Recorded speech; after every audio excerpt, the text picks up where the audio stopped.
রাহমাতুল্লাহি ওয়া বারাকাতুহু।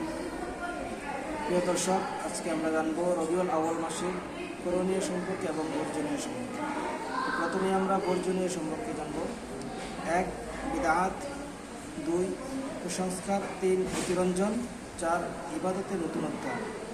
তো এই চারটি বিষয় এক্সপ্লেন করে বলতে গেলে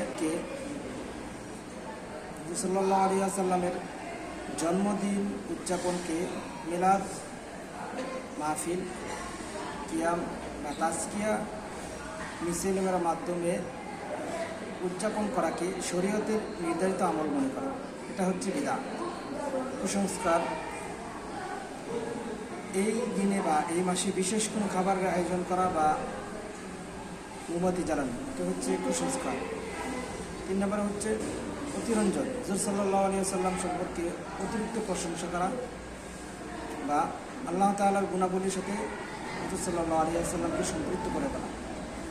4 হচ্ছে ইবাদতে নতুনত্ব আনা, এই মাসে বিশেষ কোনো নামাজ বা বিশেষ কোনো রোজা পালন করা যা কোরআন হাদিসে উল্লেখ নেই।